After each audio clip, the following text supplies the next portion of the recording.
And welcome back, everybody. This is your host, None Defense, host of this YouTube channel, as well as the co-leader of this team, Still Unboomable, with our leader, Miss Boom Bitch Angie. Miss Angie. Hey, everyone. So, we are going through, we're doing 5 videos today, just kind of cramming them out, specifically doing a complete, thorough breakdown of Operation Tinderbox yesterday. As you know, we almost beat it. Like, we came so close that this video was required, so that way we could just discuss everything, get it all on the table, so we can figure out how to do a little better next time. Okay, in the previous videos, this is the 4th. The previous videos, we've already covered Black River, we covered Assembly, and we covered Paradox. So now we are going to get to Machina. Machina, however you pronounce it. Again, I've heard it pronounced both ways. I touched on that base yesterday a little bit. You know, just with some not live attack. Yeah, there was a live attack in some of the replays, but we're just going to show you this. Basically, it's kind of like, we're going to watch Nick's first. Not because his was the best, but because all the other ones, like how do I say this? And I'm not criticizing Nick. I mean, I wish he had said, hey, by the way, flare to the mortar from the start. That would have helped, but whatever. We're here now. But once he showed this trick, I realized, like, really, this is the trick. And if we could go back and do it all again, I would have just had everybody flare to this mortar right away and then smoke from there. Just whatever it is that they're going to do, start from there. What we tried doing on the previous attacks is we'd drop over here, flare over here, flare over here, and there were some decent attacks, but really we should have just done this first and then built our smoke trail from there. But whatever, we learned. So let's watch how it should have been done, and we'll see what actually happened on the rest of the attacks, just to kind of, you know, get a comparison. So this is what it looks like when it goes right. So great job, Nick, for getting it right. See what's happening? So that way, as soon as the warriors get off the boats, they're just going straight to that mortar. I got to stop snapping. I know it cuts out the sound, but they go straight to the mortar and, you know, handle business. Now, if this had been Angie on the first attack, and say she had done that, then from there she would have been able to get all the way back in position. Things just would have gone better, you know. But we live, we learn. So okay, so that's what should have happened. We should have flared the mortar first. Now we're going to just watch what happens when we don't do that. Okay. And keep in mind the attacks that we put on Machina was I mean, they were solid, they were okay, there were some good attacks, but had we done all the attacks starting with the way Nick did that attack, where did it go? Then the whole thing would have just crumbled, like, in no time. I know that for a fact, like, you know, at least that's what my eyeballs are telling me. And I've lost it. I'm looking for Boom Bitch Angie. If anybody sees her, shout her out. Alright, there she is, okay. So this was an untouched base. Angie is really good with warriors. We weren't quite sure how to handle this situation, but again, now we know. So she just dropped there, and then she tries flaring over here. The disadvantage is, you know, the warriors are all kind of spread out. They're just everywhere, so she's having to drop smoke in every direction to get them there. You know, that cost her. You know, she could have smoked there, then to there, then to there. You know, but whatever. We're here now. She still packs a heck of a punch, and her timing is top notch, and as you can see, she took care of that shocker like nothing. And she even took an extra rocket with her. So great job, Angie, great job. Oh, and notice that she was throwing bombs and stuff. No, zoom in. Throwing bombs and stuff and hitting all 4 of these targets, the rocket and these mortars. Like, that's critical. That set up Grublet beautifully, because Grublet had a nice little a good little run for a Grublet. So that was Angie.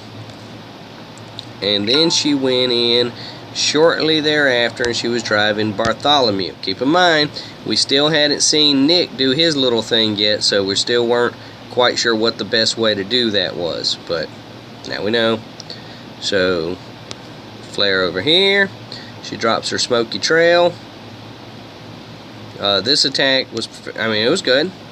Like, I'm not saying she did it wrong. I'm just saying, like, it would have been better if we did it the way Nick did it. And not because Nick is always the best. Definitely not.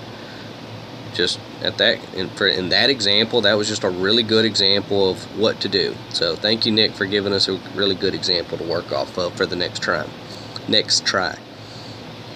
So there you go. So even so, she still did a nice little dent. My theory, and it's only a theory, but my theory is, had we started out that way, that maybe at this point, you know, on the second attack, maybe all these rockets are gone, and maybe even we've already started working down here. Who knows? Who knows? So that was Bartholomew. And then Grublet. So I saw on, let me just pause real quick. I saw on, from the previous two attacks from Angie and Bart, you know, she was bombing this stuff. Bart not so much. This is all pretty much Angie, going back and realizing it. But Angie got these things in the range of Grublet's artillery. He doesn't have a lot of boost. He has 0 offensive boost. But, you know, the bombs that he had, they hurt. So I saw that I could take that out, and then I was just going to drop over here and just try to get another, you know, another gunboat somehow, some way to start kind of working. I don't remember, did I do this one? It doesn't matter, we'll find out. But let's just watch it. I just don't want to spend too much time on the Grublet here.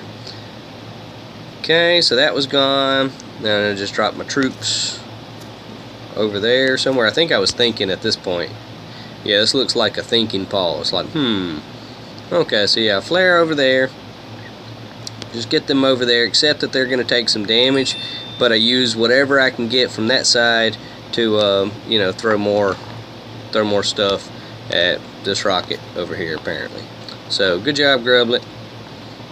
I mean, technically, he did take out a rocket and 3 mortars. So let's not, you know, or whatever I'm trying to say, undercut, you know, his attack. He did his thing, but he couldn't have done that if Angie didn't place her bombs so well. See how it all plays out? See how it all works together? How everything, you know, everything that you do right on your attack is going to help the next guy on his attack. Or gal, we have gals, and I love the fact that we do have women on the team. That was for Nisi. And Nisi punched me, apparently. So, let's just check in the chat. Let's see, 3 out of 5. Angie, will you give him a punch on the arm for me? Was probably only a 2 anyway. I love it. Beautiful. And I'll say, and it hurt. And it kind of did. I didn't say anything in the video, but she did actually. She literally reached across the table and punched me in the arm. So that did happen in real life. I kind of gave her a look like, what the hell, woman? But, you know. Anyway. Alright, I've completely forgotten where we were. So we were watching Grublet attack Machina.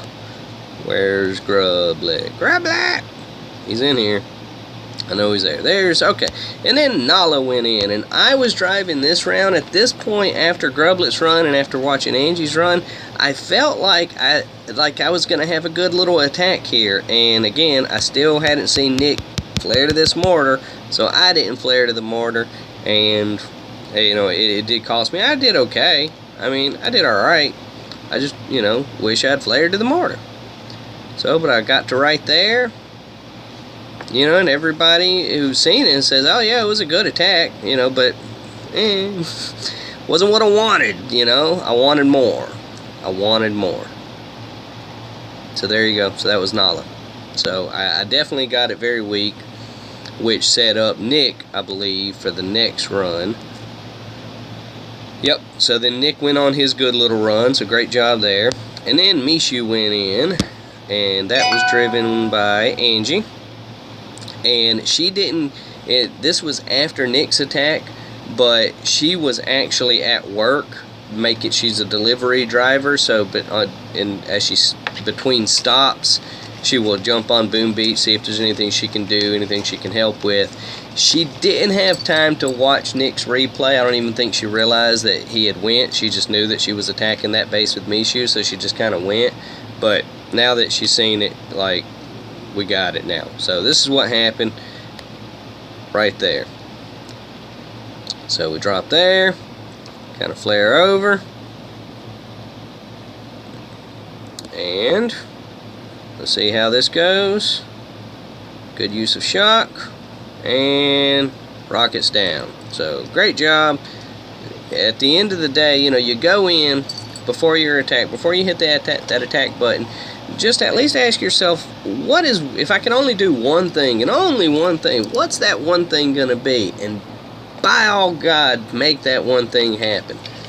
You know, so if we ask you, you know, if we assign you a mission and say, hey, we need such and such, that machine gun gone, just, I don't care what you do, it's got to go. Like, it's just got to. When we say we need it gone, we're not saying make it gone or you're fired, nothing like that. It just means we've got to. When we say we need it gone, we need it gone, whatever that is. So, Machina, and that was Mishu. So, and I think that was the last time that we, as in myself or Angie, touched that base, and I think we put it in Braun's hands thereafter.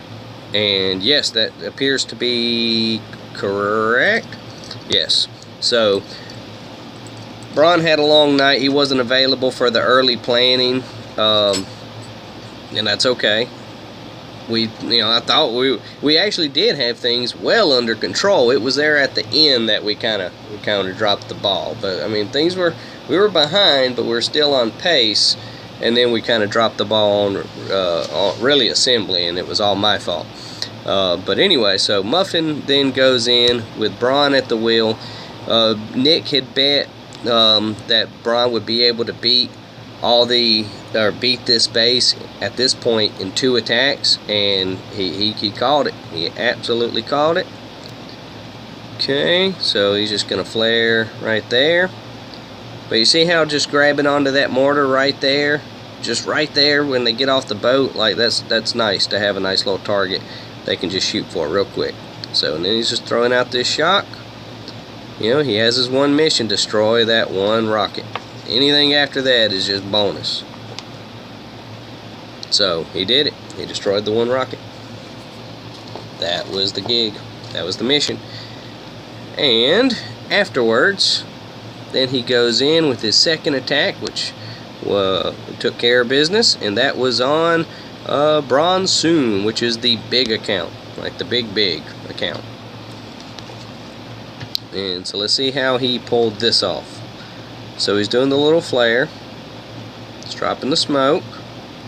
He wants to bring his guys all over here. So notice he's got all Zookas. I didn't point that out, but he's going all Zookas here. So his goal is to get them all bunched up and back there in that flare and keep them under smoke the whole time. That's a very risky attack for the members on the team who want to master this. It will definitely be beneficial to everybody. The more people who know how to do this, the better. But at the same time, we do want people to be able to attack with confidence in whatever it is that they're doing. So if you don't feel confident running this kind of mission, tell us. Don't let us put you on this kind of mission if it's not something that you feel confident in.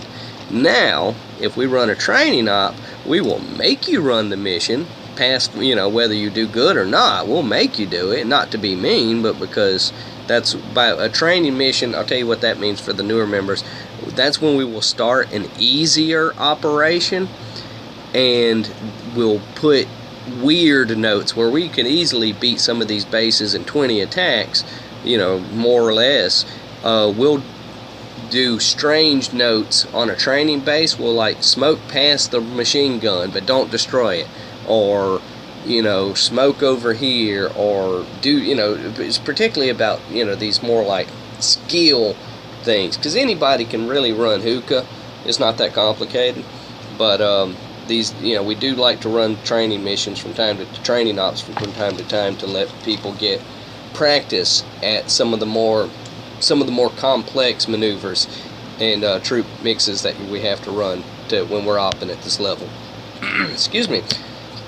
So I don't have a timer or anything going, but it seems like we got through that video pretty fast, so I'm going to go ahead and wrap it up. Only one base left to discuss, and that was, what was it? I don't even remember. Now I want to know. Black River, Machina, Paradox, High Five. Okay, next video is going to be all about High Five. That was a pretty good little run, so we're going to have fun talking about that. Did you see that?